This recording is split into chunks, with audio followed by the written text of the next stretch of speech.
Pineapple Pizza Podcast discusses the histories, cultures, and beliefs of regions around the world. These stories often contain mature and sometimes disturbing content that may not be suitable for all audiences. Listener discretion is advised.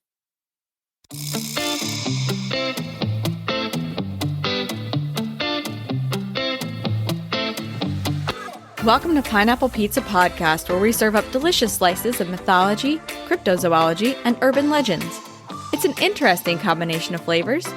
Weird, but it works. I'm your hostess, Emily, and today you may have noticed we'll be serving up something a little different. The restaurant will be closed in August for some minor renovations. In the meantime, we're dishing out some classic slices of collaborative flavor from our other shows. In this crossover between Ye Olde Crime and Drink Drunk Dead, Lindsay and I face the end of times as we dish out some remarkable Doomsday cults. In tonight's first course, I discuss one of North America's most famous cults known as Heaven's Gate. It seems like the end of days was hard to pin down for Marshall Applewhite and Bonnie Nettles, but that didn't stop them from dreaming of catching that alien spaceship back home.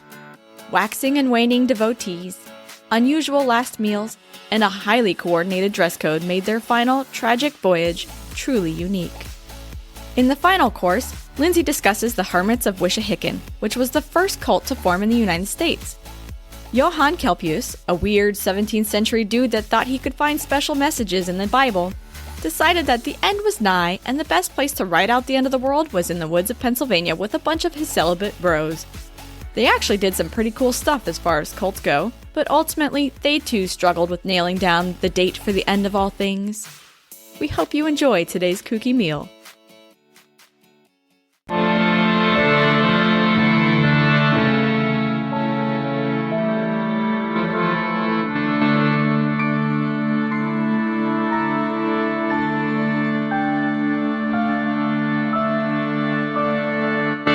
Hello and welcome to Ye Olde Crime, where we discuss the funny, strange, and obscure crimes of yesteryear. I'm your host, Lindsay Valenti, and with me is my sister and co-host, Maddie Sango.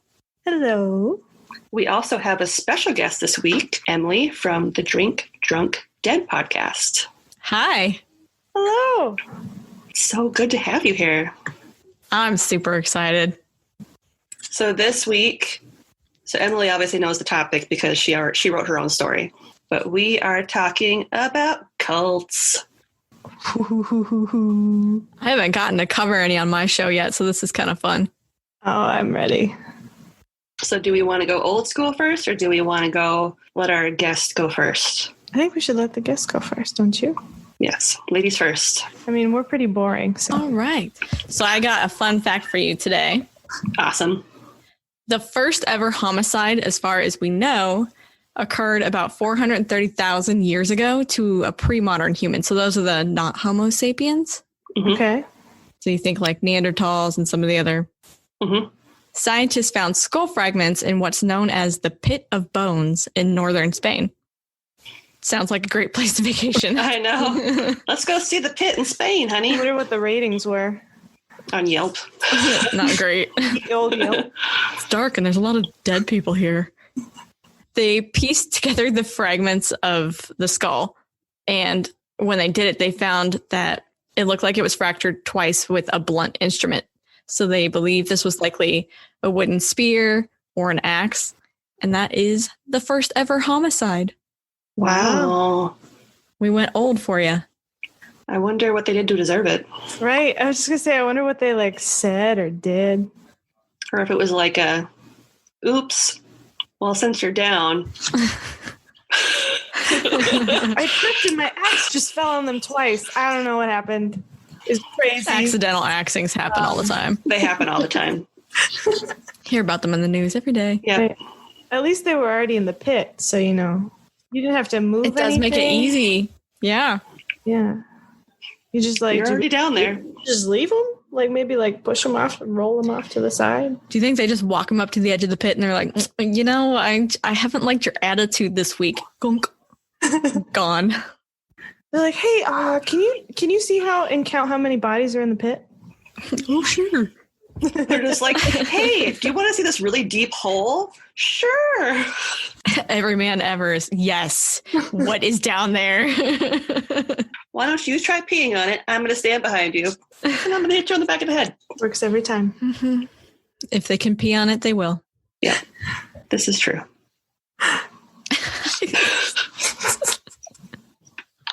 I have 2 boys, and it's such a thing. Oh, I can only imagine with boys. Yeah, I'm sure it's... Oh, God. The number of times that they get mad at each other for crossing streams in the bathroom. Like, if Ghostbusters taught you anything, it's never cross the streams. Don't do it. It just doesn't end well. So I went with the Heaven's Gate cult at your recommendation. I actually looked through. There are loads of paranormal related cults. Mm-hmm. Some of them were really dark. And then this one's just, it's so quirky and weird that it's just, I couldn't resist doing it. Yeah. So my sources were Mysterious Universe, Encyclopedia Britannica, History.com, and Wikipedia, because who does not access Wikipedia? If you say that you're not using Wikipedia, you're full of crap. You were lying. You were lying, my friend. It's an absolute lie.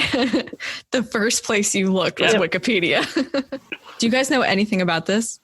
Do you remember it? I remember it. I remember it on the news too. Yeah, I remember seeing the comment and then hearing about it later and just being like, what? Like, so confused. Because, of course, I was like, 14 or something at the time. Like, I wasn't that old. So, do you remember it, Maddie? I don't remember it, but Stitcher, I think, did like a mini series on it.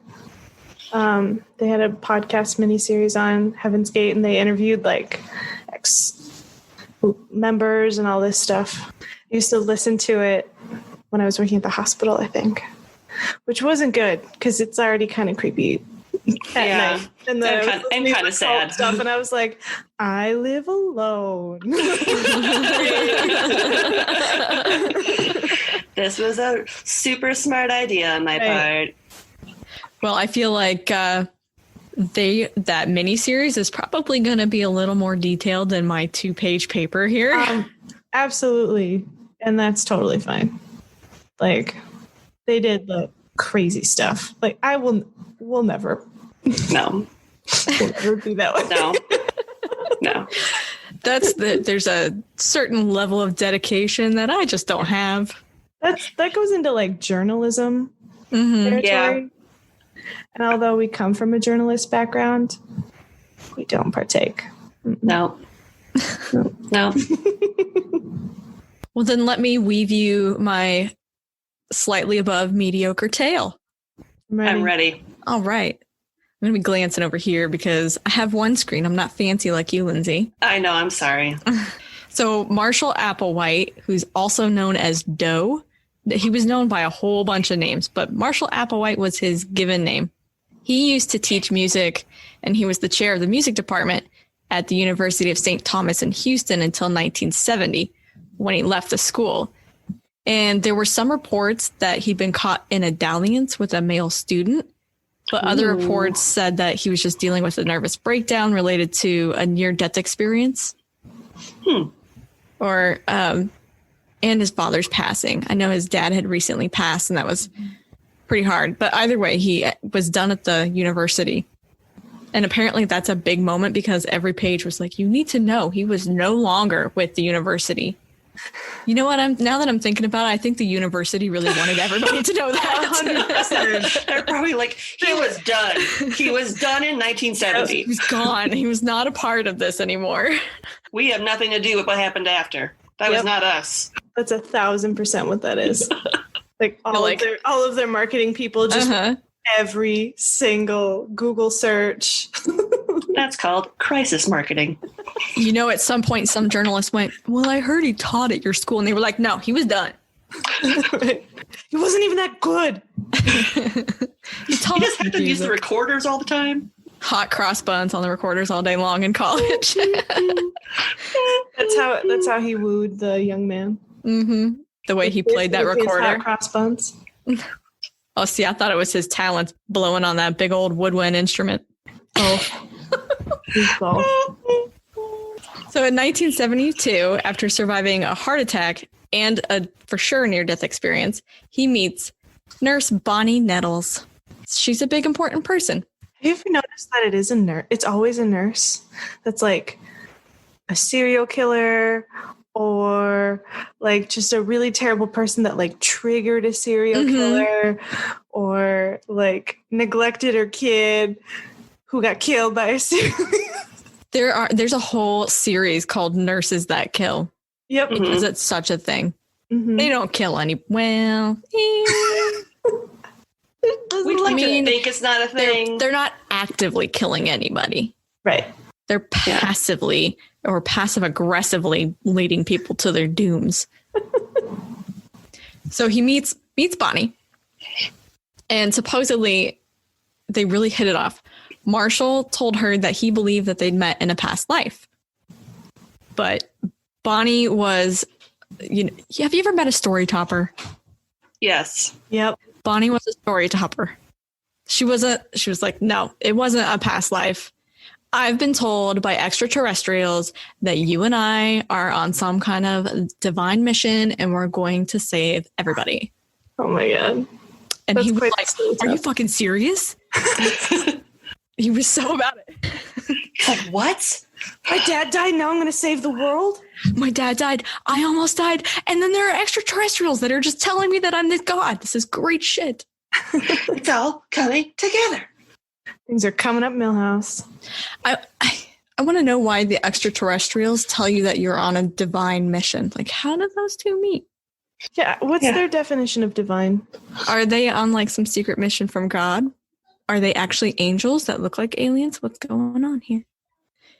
So their relationship really bloomed after this. It took off, right?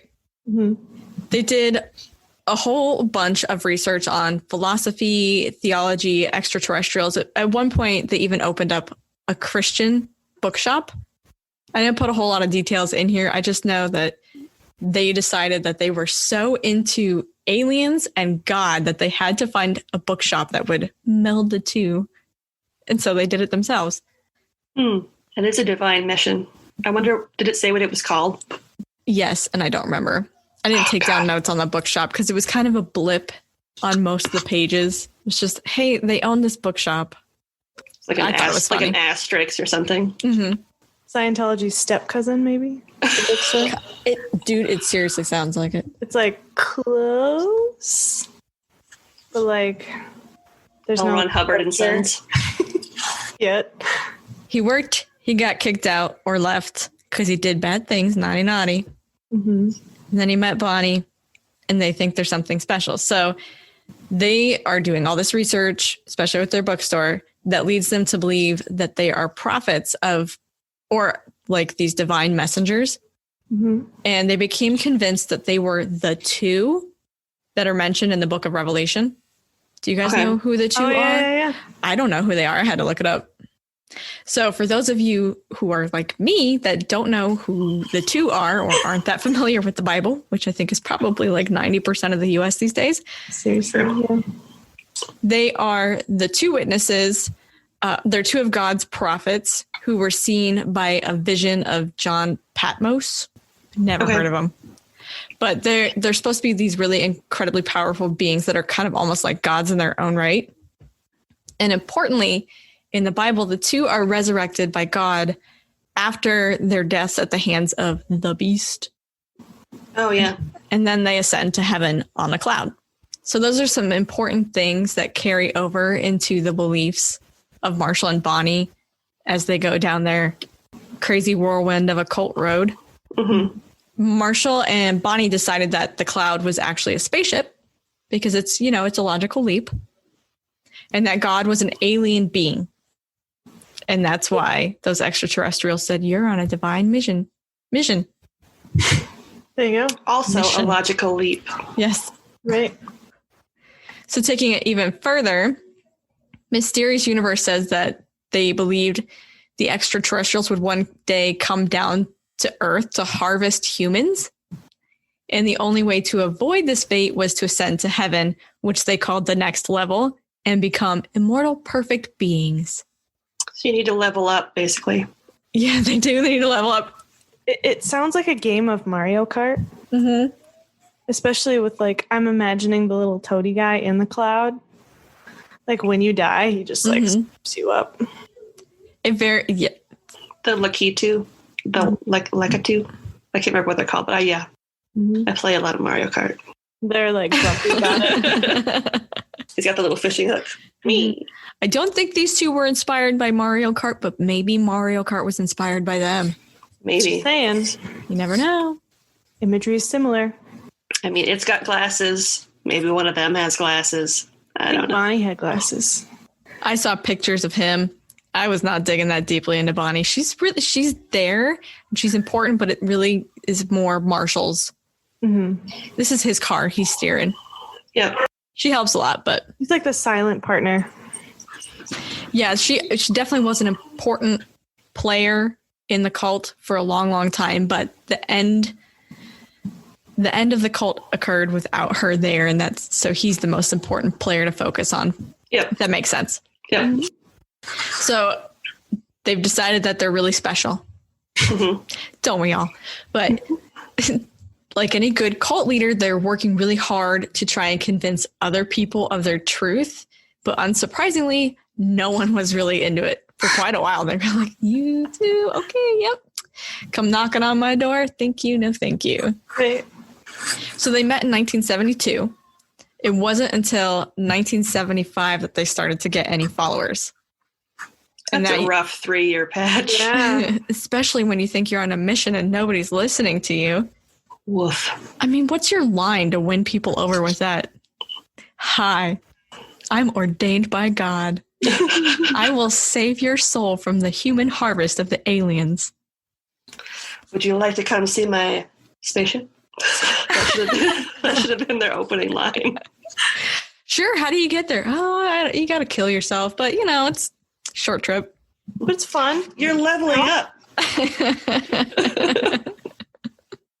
So in 1975, they managed to get 20 people from California and Oregon. And everybody had to abandon their families. They abandoned everything. And they moved out to Colorado. The new followers, they had to leave like your friends, your family, all of your stuff behind because they're basically starting fresh. And Marshall and Bonnie were prepping them for this transition to their new life among the extraterrestrials. I think if I remember right too, one of the things that they did was, they had to get rid of their possessions, but they also like sold. They would have people probably sell things and give them the money, or they would like have people give them their money. Like that's how they kept going, was new members and their like things, like pawning off stuff. Probably for a while because they were very nomadic. Yeah. I know come the late 80s and early 90s, they actually did a lot of computer work. Mm-hmm. They were hired out for a lot of web design and not even web design, but management, data management. So they actually, they had their fingers in everybody else's computers back in the day. That sounds a little dirty. It does. Yet they had such a beautiful website before they left. It still exists. It still exists. Mm-hmm. There might still be some of them out there running it. Yeah. So the new followers were banned from smoking. They couldn't use drugs. They couldn't have sex. They lost all kinds of self-identification because they all had to wear like the same sack-like clothes, and they were all given the same haircuts. They were given new names that were supposed to be biblical, but they were really weird. I couldn't even say them, so I didn't write them down because they were so weird. It was just a whole bunch of consonants and then a vowel and then a whole bunch of consonants was the name for each person. The idea is that there's no sex or gender in heaven, so they needed to lose their attachment to those kinds of designations on earth. I mean, I guess it makes every day really easy. It's like being a nun. You get up, you put on the habit. You don't have to look nice. Mm-hmm. Who's going to judge you when you all look the same? Right. I feel like we kind of do that now anyway. After the quarantine, he's like, forget the makeup. I'm not putting any effort into anything anymore. Oh my God. In 1976, they took their followers to Medicine Bow National Forest. Oh, I'm so dumb. I'm like, I can't remember where that's at. I literally wrote it down. It's in southeast Wisconsin. Sitting here really racking my brain. So they go there to meet the UFO that's supposed to be dropping by. Sweet. Of course it's in Wisconsin. Jesus. Of course it is. Oh my God. But it didn't occur, though. The ascension didn't occur. The whole thing ends up getting canceled by Marshall and Bonnie, and then they changed tactics a bit. So they ended up splitting into these smaller groups called star clusters, and they began to lead the group on a nomadic lifestyle moving around the country. So after that, the group's numbers waxed and waned. Not surprisingly, when you're living a nomadic lifestyle, people are not going to put up with it for very long. Especially with all the rules. Yeah, they were hardcore with the rules. At least it wasn't like some of the other creepy ones where the male leader was a little too friendly with everybody. Mm-hmm. It didn't seem like that was the case with this at all. No. Yeah. No, there was no touching. No, they were really anti-sex for everybody, including the leaders. No body squares. Yep. Didn't they all have like assigned tasks and everything too? Like they were did. really... People pretty were like rigorous. security. People were like cooks and cleaners and Yeah, like they all had their assigned duties. messengers. I wonder what would be the worst job in a cult. I bet they have some weird ass diet, so I would not want to be on bathroom duty. Yeah. Who wants to be on bathroom duty anyway? No. Right? The bathroom's full of duty. The group's membership, so it waxed and waned. The number of people it did at its peak, it had like 200 members. So it did grow quite a bit. Yeah. It's a lot of people. What was There's a lot that of weird people. cult out in Washington that had thousands of people out there? It was huge. Oh, it's the one in that documentary series you watched. Wild Country. Wild Country, yeah. Mhm. I can't remember what they were called. They were Yeah. kooky. They were. They all wore maroon. So, like I mentioned before, the conditions of living in the group are really, really strict. They're not supposed to have friends within the group. Like they really needed to be isolated because Marshall was paranoid as fuck that someone was going to try to overthrow him or assassinate him. Can I curse on your show? Yes, you curse on my shirt. Yeah, I'm sure you curse. I'm Please do. positive I heard you curse. Yep. Yeah, we definitely have. Heavens to Betsy, no. I have never cursed on this show. I declare. That gives me the vapors. He's paranoid AF, and it probably made it harder for people to maintain interest in the group for long. So that's probably a big part of why the membership was like rolling with the homies. In 1985, Bonnie died, and Marshall became really seriously depressed. He told his followers that her energy was too much to remain on Earth, so she traveled to the next level ahead of them. And then he kind of fucking snapped. He became super jealous that she descended before him. And she That died. I was bitch. like, that bitch, she left me here. If I remember right, too, she died like a horrible death. She had like eye cancer or something. Like, Yeah, didn't she like lose an eye? Yeah, she had eye cancer, but I couldn't tell whether her death was related to the cancer. I just know that she had eye cancer like 2 years before her death, and she had a surgery on it that was pretty hard on her. I just remember that. And then he was mad, and it was like, damn. Yep. Like, She lost an this eye. probably sucks. God. Well, what I think is really interesting is you would assume a male and a female having that kind of connection, that there's some kind of sexual aspect, at least in their relationship. There was nothing. Nope. They literally were just partners that really strongly believed in this. They were best buddies, like Turk and JD kind of best buddies. So Bonnie dies and he gets really jealous. And then he starts referring to her using male pronouns and starts calling her father. I don't know what the importance of this is overall, but it would suggest to me that he almost sets her above himself. It kind of paints him as if like he's more of a Jesus figure, Okay, I could see that. right? If he like refers to her as father, I would take that as he like, yeah, considers her above him, which would make him, if he's still the Messiah, more of like a Jesus. That's a really good way of looking at it. I had not thought of it that way. I definitely pictured him viewing her as somebody that was the founder of this group, and she's the reason we all came together, and she helped me find my true identity, so she's the father. But I like your interpretation. I kind of see it as he called her father because of like the traumatic loss of his dad's death too. Oh yeah, kind of circled back. Maybe this dude has daddy issues. Seriously, I think he just has death issues. Like, just daddy can't death. process daddy death issues. Just can't process people dying. Which, I mean, not everybody can process death properly. I mean, there's no proper way to deal with death, but some people don't process it well at all. So they just start their own cults. Yep. You think there's like a how-to guide online somewhere for people going through hard times? If you're going through some truly hard times and you need some friends, how to start a cult. Yep. This is about the time that he changes his mind on how the ascension's going to occur, because they originally believed that your whole body's going to go up with you. You're going to take your body. Yep.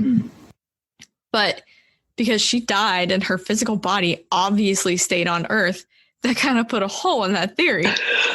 Yep. Like, well, shit, now I got to rethink this. So instead, now the bodies are just kind of like shells for the souls. So I guess when they die and they ascend, they get brand spanking new bodies. Yep. Wouldn't that be nice? That'd be How great. do I order one of those? How do I replace my meat sack? Because mine's broken. Mm-hmm. It's part of getting old. By the early 1990s, the group had really shrunk. They were down to as few as 26 members. So they were pretty small, down from their 200. Marshall had really started to freak out. And this is when he gave the group the amazing new name of Total Overcomers Anonymous. I don't know why they didn't keep it, because that's a great name. Total Overcomers Anonymous. Overcoming anything. Yes, we're overcoming the harvest. But it gets funny, though. So this happened in 1993, but what's really, really funny about it is at this time, they're broadcasting a whole bunch of videos and they're mailing out info about their group to all these new age organizations. They even spent $30,000 on a full page ad in USA Today. So they're definitely not embracing the anonymity side of their name. You might want to rethink that one. Yep. USA Today. Wow. Right. I feel like one of them was somebody suggested to him, how about we call it this? And he goes, yes, but we need to let everybody know that we changed our name. Mass mailings, get on it. Mm-hmm. Guerrilla marketing. Mm-hmm. In the mail. So the ad that they placed in the USA Today, it warned of an impending judgment day. And seeing it, multiple members who'd previously defected freaked out and rejoined the group, which I think is pretty freaking funny. That's so sad. You see it in USA Today. This is They're like, oh man. You said this to me in person, but I take it way more seriously when I see it in USA Today. Because now it's in print. Yep. So. It is. It's hard to deny when it's in print. Mm-hmm. It's true. That's why you got to believe everything that's on the internet. It's print right there, man. Mm-hmm. So Marshall kept posting his beliefs everywhere. Like he needed to get everybody, but he got really butthurt when people criticized him and his group and their beliefs. Could you imagine if he was alive when Twitter existed? That would have been so good. Wouldn't it have been incredible? God. Oh my God. I guarantee Anonymous would have hopped on that right away and been like, oh, you want to call yourself Anonymous here? Rip back that veil. Right. Yep. So he was really upset about people making fun of the name, especially. And this is when he decides to change the name yet again to Heaven's Gate, which is the one obviously we all know it by. I think he should have just stuck with it. You can't let the haters get you down, man. The haters going to hate. Yep. In 1995, he tried and failed to create a compound in New Mexico. And I guess what he did was he went there and he basically had just a box of a building, but didn't have any food or any, there's like no electricity. And he goes, just make it work. Yep. Just like, the fuck, dude. So the group ends up relocating to San Diego. At which point he and several members decided that they would voluntarily undergo surgical castration because they wanted to suppress all sexual desire. Yep. But nobody in the US is going to do anything like that. So they had to go to Mexico. Mm-hmm. And the big reason that they decided that they were going to do this is because they thought that if they didn't, they wouldn't make it to the next level. They're not going to ascend to the next level. No boss level for these guys. Mm-mm. So, like, was the thought that you have to be a eunuch in the next level? Kind of. Like you're genderless in the next yeah, level? you're genderless, essentially. Except superior. Yeah, genderless, and you don't have sexual desire. So they had to overcome that sexual desire, but they couldn't do it themselves because, you know, everybody's a horny motherfucker. Yep. Who isn't? Yep. Let's be real. And so the only way that they could make that happen was to go and do the castration, which, you know what? That's dedication, though. I'll give it to them. I think if I remember right, too, like they originally they tried to do it themselves. That's right. And failed. I did not read that. They went That's awful. Yeah. Like I think one of the members ended up like dying because like they like went to a hotel room or something to do it because why wouldn't you just do it at a hotel room? And they have ice machines. It's fine. Make the maids clean that shit up, man. Yeah. And it didn't work. And they had to go to the hospital and the guy died. Yep.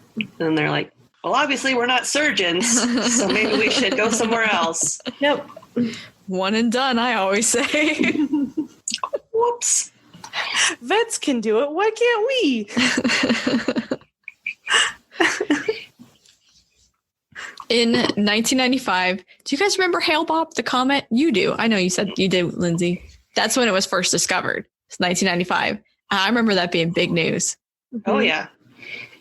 Because it was supposed to be in the sky for several months. Like, it was just this slow-moving sucker that you could see for ages. Mm-hmm. Upon hearing about it, the group became convinced that there's a UFO behind the comet and that Bonnie is on the ship. And this is where the end truly begins. Bum, bum, bum. Very serious stuff here. By the fall of 1996, the group had rented the infamous mansion in Rancho Santa Fe, California. Because I can't say it. If I try to say it fast, I have to slow it down. This is where they really began to kind of prepare for their transition. Marshall told his followers that Bonnie's waiting for them on the ship and that they're going to get transported to some paradise away from Earth. But he warned them that the government is trying to cover up the existence of this UFO and trying to intervene and kind of prevent them from making this next level because government obviously doesn't want us to ever be happy. That's not, if we're happy, it's too boring for them. Absolutely. Mm-hmm. It's really not that crazy of a thing to think that there might have been a UFO that the government's covering up because they've come out this year and said several UFO sightings. Yeah. They actually were investigating. So it's not that crazy of a notion. Yeah. Except to think that it's following directly behind this and that Bonnie's chilling on. That's when you get into the crazy part. Yeah. Yeah. That's where it breaks. And is it like new body Bonnie or is it like one-eyed Bonnie? Like, I don't understand. Pirate Bonnie. Well, no, I mean, you level up, right? She got that eye back. Theoretically. Maybe she got two. She might have 3 eyes now. Now she's a baby. Cute little baby on a comet. Marshall gets up there and he's like, what? Disappointed. Your eye grew back. I'd be jealous too if somebody else became a baby on a spaceship on a comet. Yeah, that's fair. That sounds awesome. That's fair. So in March 1997, the 39 remaining members of the group, they isolated themselves from the rest of the world. And that's when they began recording their farewells, which I guess I didn't listen to any of them because I just couldn't bring myself to watch. It's creepy. Mm-hmm. Yeah. It's really creepy. They're really happy. Yeah, that's what it says is they're really happy and they're just praising their fearless leader and Like this, they're just so excited for this next step, and knowing what happens, I could not bring myself to watch that because it has to be hard for families.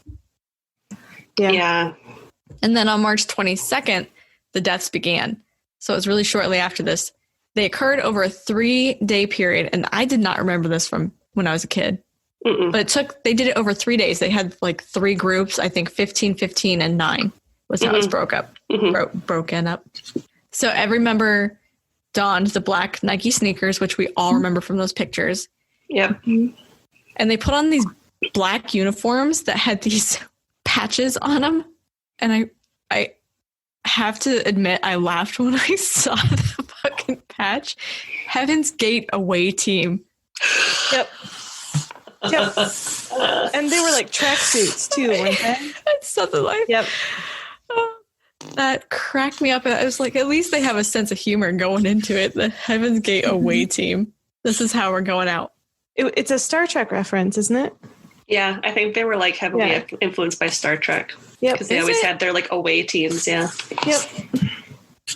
Well, then shouldn't they have been dressed in red? They should have been. Considering what was about to happen? They should have been red shirts. So the way that they did it is they ingested these cocktails of phenobarbital and vodka. Although the reports were different. Some said that the phenobarbital was mixed in with like pudding and applesauce, and then they chased it down with vodka. Other places seem to suggest that the phenobarbital and the vodka were mixed together. Either way, it was lethal. Mm-hmm. And then they went and they laid down on their beds and they placed bags over their heads. There were 2 people assigned to do that every time. Place the bags. Mm-hmm. Those were the last ones to go. Yep. And like move their bodies and stuff too. Like make sure that they were all set up. Yeah, they cared for the dead for 3 days. I mean, they ended up, they put like bags next to the bodies that contained their IDs. And some of them even had like a few dollars in them. I don't know why. I could not find anywhere that explained what the thought behind the few dollars was. If you think that you're ascending. Found them in like their pant pockets. You know how sometimes you do that? You find money? Maybe. Or I don't know if you read this, but like the day before they started like their suicide mission, they had a giant dinner at Marie Callender's. That's funny. No, I didn't read that. I read that they had some like celebratory dinner. That was like their last meal at Marie Callender's. And they all had the same exact thing. It was a chicken pot pie. Yeah, I think so. I think it was honestly like a chicken pot pie. And like, why would you go out on that? Even death row inmates don't go out on chicken pot pie. I know, but that's what they chose. Maybe the money was like the change from that dinner. Or maybe they just forgot the tip. There's a note. Leave this for the waitress at Marie Callender's. Here's a tip. Go up in space and tomorrow. See, I was just thinking that maybe they had that extra cash. Like maybe there's a rest stop on the way up to Ascension. You got to stop. Everybody has to have money for snacks. Yeah. They all ordered the exact same thing, a waiter recalled to the paper. It was set up before they came in.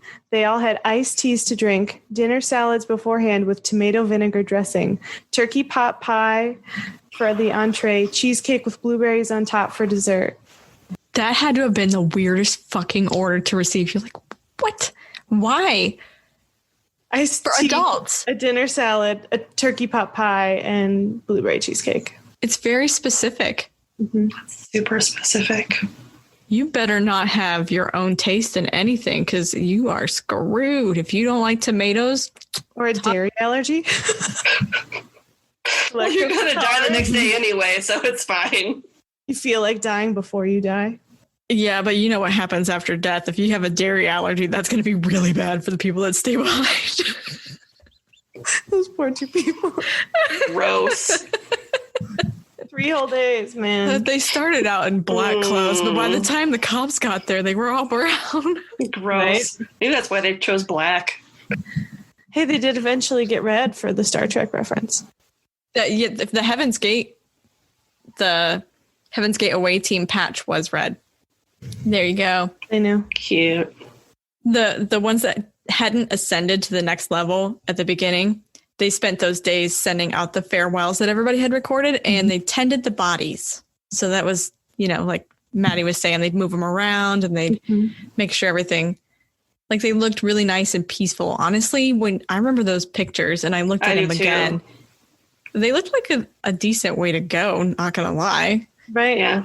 Don't do it, but it looked like a nice way to go. Not advocating for this route. No. Marshall was a member of the last four to die. So he had three people that assisted him. So I think that they got him kind of like propped up. He was pretty old at this time, and he was convinced that he was dying of cancer, which he wasn't. He probably thought he had cancer like Bonnie. Yeah. Because he wanted to be a baby. He wanted to emulate her. So he was a hardcore hypochondriac. He had some paranoia issues. He always thought he was sick with something, and he was fine. Mm-hmm. But so he was assisted by those three people, and then they took their own lives. What's really creepy is that he's found it in this seated position in the bed of the master bedroom. I can just imagine the first person walking through the door, and they're like, scared the crap out of me. So this was the largest mass suicide to occur since Jonestown. But that claimed over 900 lives. So this doesn't even compare. No. This, I think it might still be the largest mass suicide on U.S. soil. I'm not positive, though. Don't quote me on that. I think you're right. I do think you're right. I can't. I feel like that if there had been something bigger, it would have made the news and I would remember it. Yeah. There was an anonymous tip that led to the discovery of the bodies by the police on March 26th of 1997. And I imagine that it was probably actually either some people who had left the group recently that knew what was going to happen, or it was those last few people that were sticking around that called in the anonymous tip before they took their lives. Mm-hmm. But they would have to time that really well, because I'm sure that the cops would want to get there fairly quickly. Yeah, just to see if anybody else was alive. Mm-hmm. Now I remember this next part. Following their deaths, Marshall's final message was just widely broadcast, so everybody got to hear just what Marshall thought was going to happen. Mm-hmm. It's terrifying. Yeah. He just had that like deranged, dead look on his face. Yes, he's very weird. Wouldn't blink. Yeah, he didn't blink very much. Mm-mm. Mm-mm. Maybe when you elect for castration and in Mexico, you stop blinking. It might be a thing. Right? We'd have to get we have to bring them into a room too, so we can just check them all out. So having this thing on the TV may have inspired more people to commit suicide, because there were deaths that actually followed this. In the days that followed, 3 more members that had been, they'd left the group. Mm-hmm. They also committed suicide. Yep. And then there's also a 58-year-old man who doesn't seem to have any kind of connection with the group from what I could find. And he committed what they called a copycat suicide, because he leaves behind this note that reads, "I'm going to the spaceship with Hale Bopp to be one of those who have gone before me." Yeah, I don't know what they're called. They sound pretty great. I like turkey pot pies. Let's do this. I wonder if he did the same thing. He had Marie Callender's before. Mm-hmm. He was just like, this is very good. Only at home. He's made it in the microwave. Yeah. But you can't get a good blueberry cheesecake anywhere. If he doesn't have a Marie Callender's close by, he's disappointed. Yeah. That's true. Oh. So, being me and being a weirdo. I'm interested. You have me. So, you would think everybody's going to think that these guys are total nutter butters, right? Mm-hmm. Extraterrestrials, there is no freaking UFO. You don't have a mission from God, right? So I looked to see whether there had been any UFO sightings in the U.S. in March of that year. Oh. There were thousands of people that saw the infamous Phoenix lights in March of that year. Whoa. It was shortly before. It was March 13th. So they were seen over Arizona, Nevada, and Sonora, Mexico. And like I said, seen by thousands of people. There are loads of accounts of these things, including the governor of Arizona. Wow. So what people saw that night was they saw the two distinct light anomalies depending on where and when they saw them. There was one that was a triangular formation of lights and it was moving. And then there's like this stationary line of lights that's just kind of like this. Creepy. That's creepy. Yeah. I thought it was really interesting that there were just such a big UFO sighting. One of the most famous UFO sightings in America happened just days before these guys said that they were going to go meet the spaceship. And they had already had this plan. So it's not like seeing those lights then tipped them over the edge. They already had made this decision because they learned about Hale-Bopp in 1995, which was a year before these UFO sightings. It's crazy. That's very interesting. The government has since said that the group of lights, at least one of them, was flares. But it doesn't make sense because they're stationary. They're just chilling up there. Yeah. And then you have that set that's a triangle that's moving. I mean, I could see maybe the line, but really getting them. Why would you even bother doing that? Yeah. What's the purpose of, I get sending up one flare, but why do you set up a line of flares? What is the purpose of it? Yeah. Right. Why would you do that? Unless you're signaling to something way, way higher in the atmosphere. Yeah. But even still, why flares? Just send up the bat signal. Yeah. So did they actually ascend? I don't know. We're never going to know.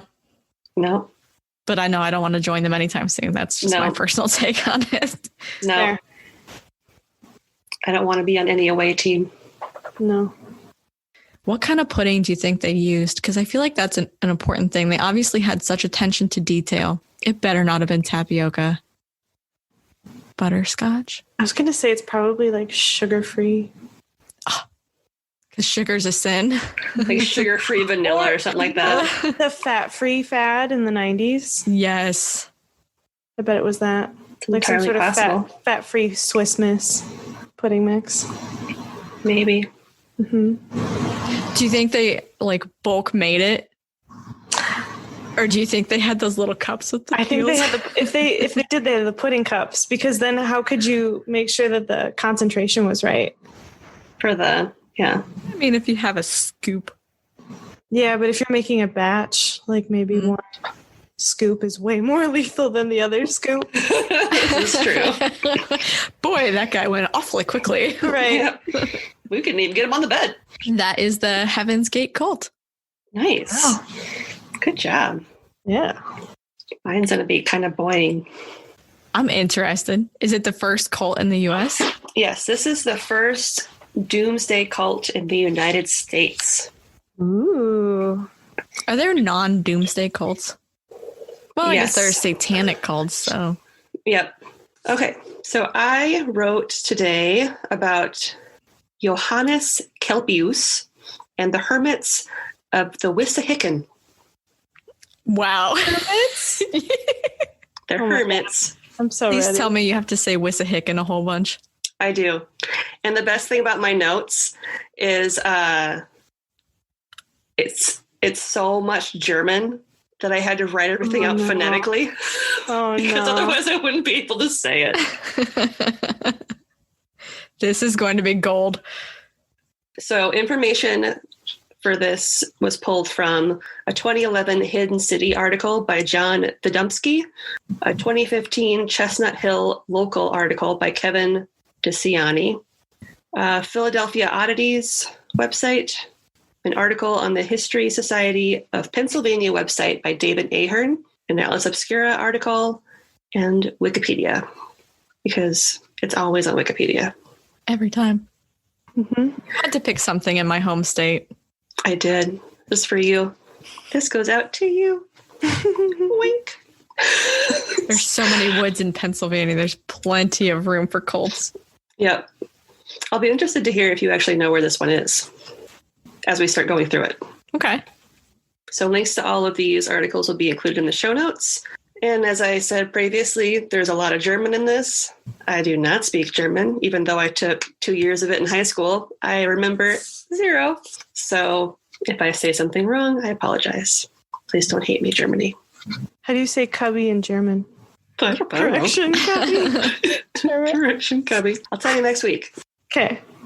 So we're going to talk about America's first Doomsday cult, which was led by German immigrant Johannes Kelpius in Pennsylvania. And we're going to go over his history, the forming of the sect, and the downfall. So Johannes was born Johann Kelp in 1667. Dang. Near the town of Scheisburg, Transylvania. Wait, Scheisburg? Scheisburg. I wasn't sure if you said cheeseboard or Scheisburg. Scheisburg. Oh. It could be cheeseboard. I don't know. Right. I like cheeseboard. By Cheeseboard, Transylvania, which has since been renamed Siasora, Romania. So it doesn't even matter. It could be a cheeseboard.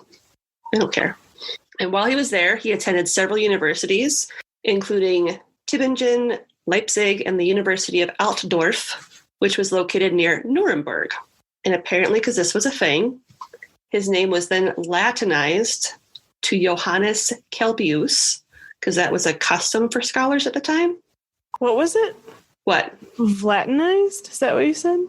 Latinized. Okay. I was like, what? You know, Vlad, Yeah. the Impaler. I don't know They what that Latinized is. his name.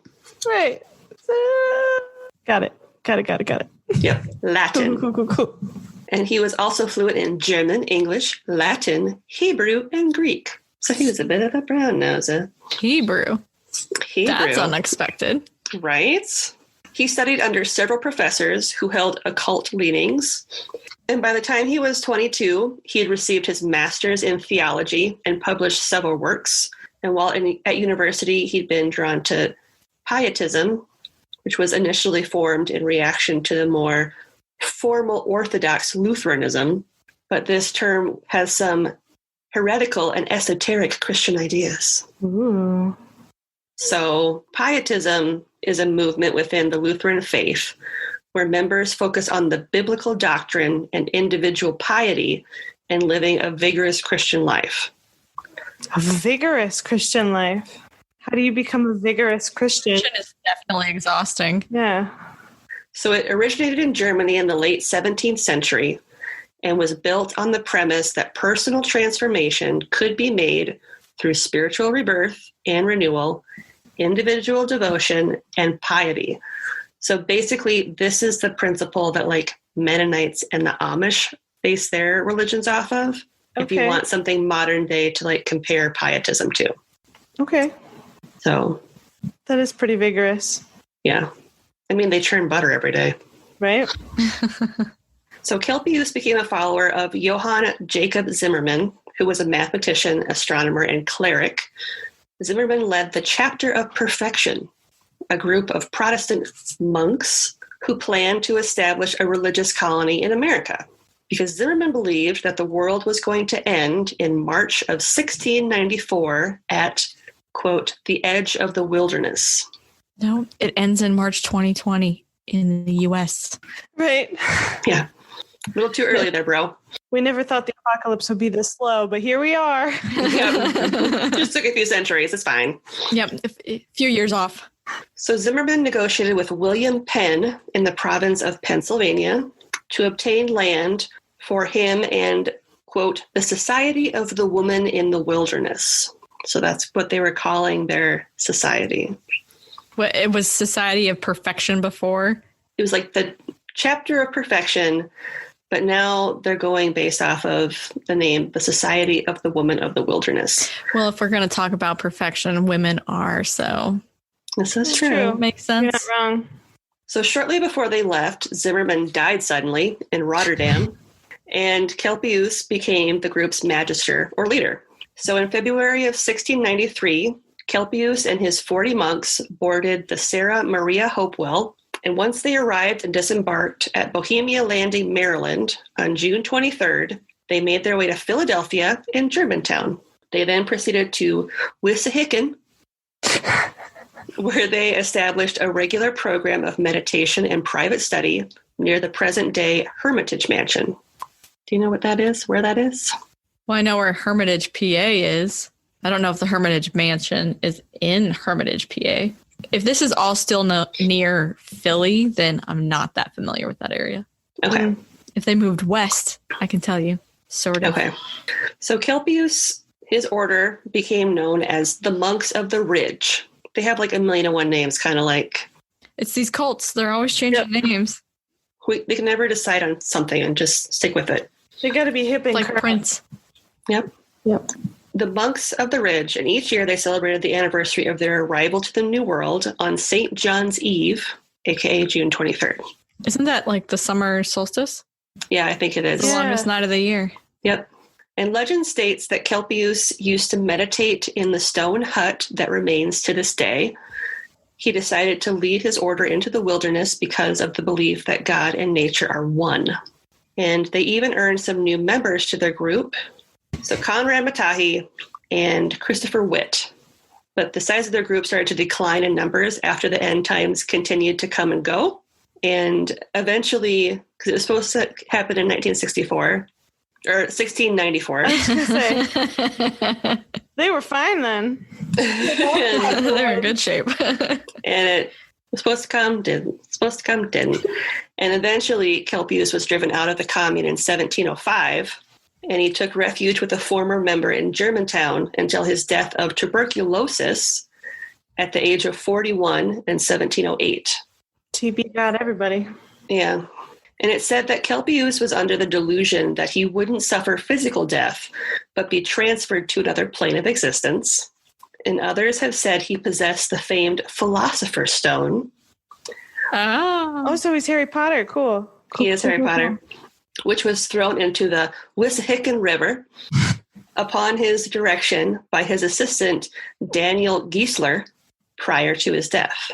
All checks out. So that's Johannes. Now we're going to talk about the settlement, and then I'm going to go more into like the cult itself. Okay. So known locally as the Hermits of Wissahickon, the sect set out to create a self-sustaining commune at the base of a secluded ravine with natural spring waters. And this site would later go by the name of Hermit's Glen, because they're all about being hermits. Right. And glens are cute. It's cute. Makes it sound cutesy. And over time, they erected a large building for their meetings and also constructed a monastery that perfectly aligned with the cardinal points of the compass, where they would await the arrival of the woman and her baby son, who, according to Revelations 12:16, was destined to rule the world. So I find it interesting that we both have Revelation references in our cults. Yeah. They always go to that. They always have Revelations. I mean, that is where you have Revelations. So. How many other freaking books are in there, chapters or whatever? Yeah, it's the settlement boasted a large meeting house, botanical garden, and orchard. Ooh. And they also studied astronomy.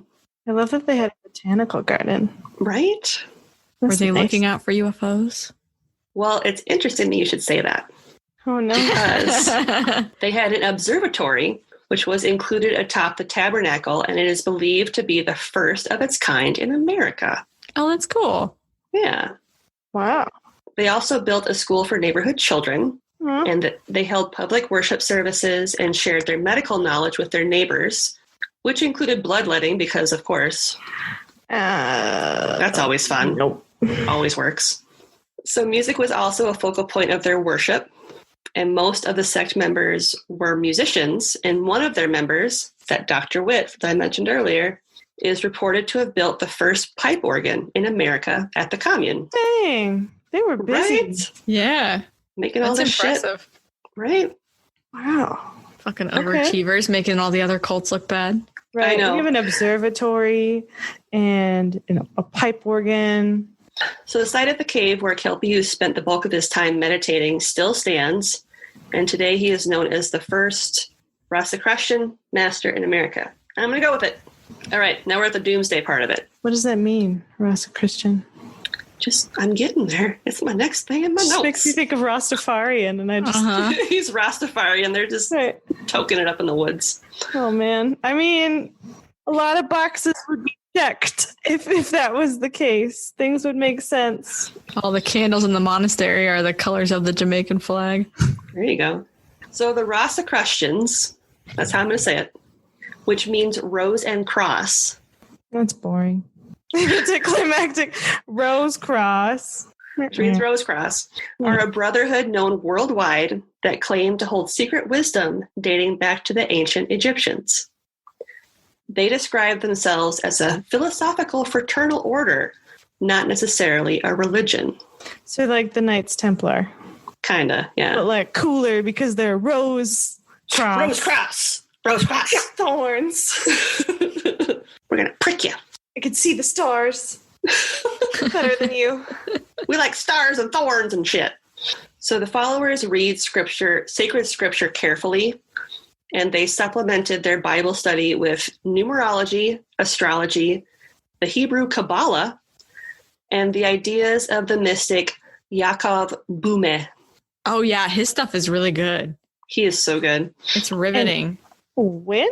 This was in like the 1600s? No, 1700s now, right? This is still in the 1600s. Because he died 1708, right? Yep. So Boehme was a bootmaker by trade who believed that God and nature were the same. And he thought that most people are prisoners to their, quote, lower natures, but can become free from evil with God's grace, which allows them to forsake materialism and spiritual pride. I mean, that would be nice. It would be nice. But like... He's not an original thinker. How many others have come up with that idea? He probably stole it from somebody else when he was making his boot. I think he found Jesus's like speech, his like Last Supper speech, and was like, "This is good. I should use this at parties." I don't need to make boots anymore. Right? I could become a carpenter. Early plagiarism. Wink. Yep. So I don't know if you caught on this earlier, but the number 40 was sacred to this group, making it a part of everything they did. They had 40 members, a large communal cabin that measured 40 by 40. Wait. What happens when they have a baby, though? Because you said they had a schoolhouse. Well, they were all monks, so it was all men. But they made a schoolhouse for the like the local communities, like Germantown that was nearby. Oh, okay. So they didn't just like kidnap children or something like that. I was like, oh no, this just got dark. So they had a large communal cabin that measured 40 by 40, and even their burial ground in Germantown was 40 by 40. So their late founder, Zimmerman, the one that died right before they got on the boat, he made these elaborate astrological calculations to predict the second coming, which was said to be the year 1694. And when it came and went, Kelpius believed the end to be the year 1700. He just rounded. He just rounded it up. Incorrectly. He's like, well, we'll just round it. It ran down. He's just like, 1700. We can only go up from here. I mean, this gives me some time to think about it. And he felt this belief to be affirmed by the surge of the Barbados plague in the summer of 1699. That's where the Rasta came from. There you go. Yep. But again, when the new century came and Jesus didn't, the society's members started to doubt that the world was, in fact, going to perish. And the group largely disbanded after Kelpius's death in 1708, and a majority of the members moved to Germantown to become doctors and lawyers. I love how that was the next step. Well, the world isn't ending. I'm going to be a doctor or a lawyer. Highly educated. Yeah, these people were like super educated. They knew like astrology, numerology, like all this. So leadership fell for a time to a man named Johann Zeeling. But when he left to pursue a life of solitude, because he was like, I've been with all these 39 dudes for a super long time. I need some me time. And he outed. He was like, boom, I'm out. I would too. It fell to a man named Conrad Mattei, who I mentioned at the top. And eventually the group began to disband further to become pastors among the settlers in the surrounding areas, because at that point, living as a hermit had kind of lost its luster. It's fair. People are okay, I guess. Yep. And one of the last documented encounters with members of this cult took place in 1720 when a group of Mennonites approached them for guidance. This is the last little bit. The last surviving member, Christopher Witt, the guy that built the pipe organ, also went on to create the first oil painting in America, because he's an overachiever. Yep. And he used Kelpius as his subject. And it currently resides in the Historical Society of Pennsylvania. And upon his death on January 30th, 1765, the whole of the Hermits of Wissahickon library that he had amassed was passed on to none other than Benjamin Franklin. Oh, man, of course. That creep with his little sex dungeon. Did he put it in his sex dungeon? The painting? No, it's in the Historical Society of Pennsylvania. I already said it. Maybe. He was got like his stuff, and he was like, you know what? You know where this should go? My sex dungeon. He's like, this guy never got laid in his whole life. Let's give him a ride for eternity. Yeah. Give him something to look at. I mean, it's a pretty creepy painting if you look at it. He's got like this, like you know, the painting of Jesus, but that one woman in Spain like really horribly redid and repainted. His face looks kind of like that. Oh, like he's just sitting there and it's just like it's got like a weird smile on it. He invented the oil painting because he couldn't really paint, so he like mirrored it. He's like, "This is fine. This is working." That's where finger paint's got its start. Well, who knows how old he was by the time he started doing it? He might have just been like, "This looks great," with my super old eyes. Right. I got cataracts. Or maybe I can't fix that. Really didn't like him. He's like, I'm gonna make this sucker ugly forever. Right. He's gonna look super weird. So that's the story of the first Doomsday cult that never really got off the ground. The Hermits of Wissahickon. Do you ever wonder why all these Doomsday cults get so disappointed that the end doesn't come? Why are you disappointed that the world isn't ending? I know, right? Because it doesn't seem like a lot of them, they're happy with the lives that they live in the cults. Right. Yeah. So why are they so desperate for it to be done and over? They always get so mad. They're like, God dang it. You said the world was going to end today and it didn't. And I don't believe you anymore. Well, thank you for that story. That was an interesting one. I'd never heard of that before. Yeah. Especially in my home state. Yep. So we are going to include your podcast promo in this episode because obviously, right. Would you like to talk a little bit about your podcast since you're actually here? Sure. We get drunk and then we tell each other ghost stories. That's really that's pretty much it. Sounds like a perfect afternoon, evening. It's a lot of fun. 2 p.m. He's getting to the point where he doesn't get spooked by this stuff anymore. It's like, come on, quit being boring. I want to scare the tar out of you. That's the whole goal. The whole reason I started this was to scare him. Yep. Yeah. We usually try to cover stories that nobody's heard of before, but I felt like you kind of need some of those big name ones every once in a while to just kind of spice it up. People like to hear what they're familiar with too. Mm-hmm. Yeah. So yeah, we encourage you to give them a listen and we will include a link to their podcast in the show notes. If you don't listen, you're not our friends anymore. All right. So we usually at this point include something good. Mm-hmm. Would you like to go first, Emily, with something good? Well, we hit almost 1,000 downloads for July, which was really exciting. That's super cool. That was exciting. Yeah. It took us 5 months to get 500. And then in like a 2-month span, we got another, 1,500 almost? That's so cool. Yeah. That's really cool. That's awesome. So that was happy. Mm-hmm. My trees are not dead. For my research, that's a big thing. There you go. Congratulations. I know. Everybody's so excited by my trees being alive. Well, like how many did you have to repot? 350 in one day. Madison's face right now. Wow. She's just like, and they didn't die? No, they were dying before. They're my thesis project for my master's. Mm-hmm. And with everything being shut down, I couldn't get out there to take care of them. We couldn't order supplies, and they just got really sick. So we repotted them, and they're looking really good. That's awesome. Take that, COVID. Yeah, fuck you, man. You're like the Lorax. You speak for the trees. Yep, I do. And the trees were like, ouch. Help me, Emily. It hurts. It sucks. Everything hurts. That's good. How about you, Maddie? Something good. Besides that your birthday is next week. So my good thing is like I get gifts next week. I don't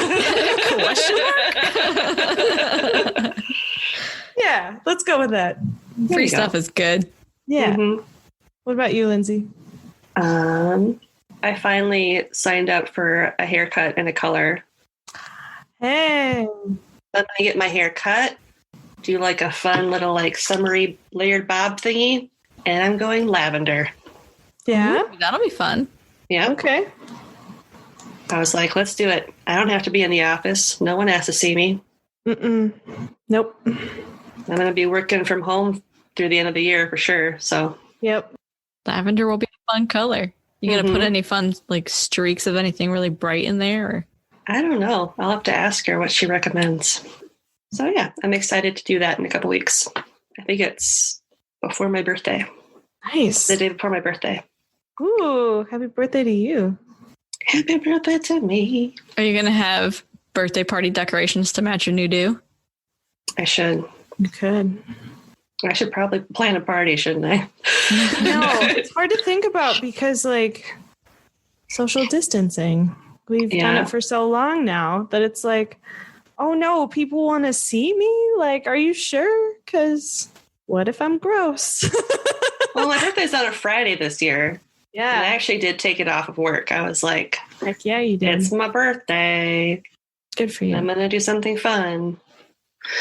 You can find us online at yeoldecrimepodcast.com and follow us on social media at Ye Old Crime Pod on Twitter and Ye Old Crime Podcast on Instagram.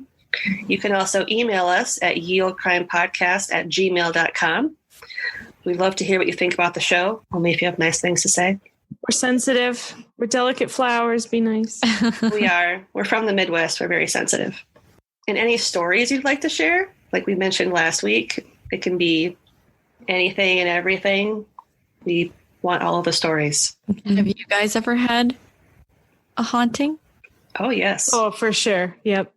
We could have a whole episode about it. Yep. We should come talk to you next time and just tell you a bunch of ghost stories.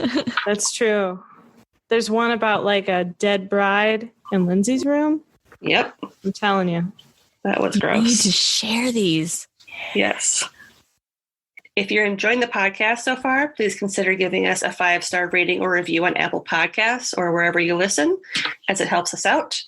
And if you really like us, you can also support us at Ye Old Crime Podcast on Patreon, like Emily is, because she's our first one and she needs more friends over at Go do Patreon. it. Hashtag trampoline 2K 2021. 2021. Project Trampoline. And we also have merch. We do. We have merch. It's pretty cool too. I bought It is. some of it. I got the BT t-shirt. I can't wait for it to come in. I know. I am so Mine just excited. shipped. What? That's awesome. I know. I'm so excited. Go get some beef tea t-shirts. Yeah. yeah.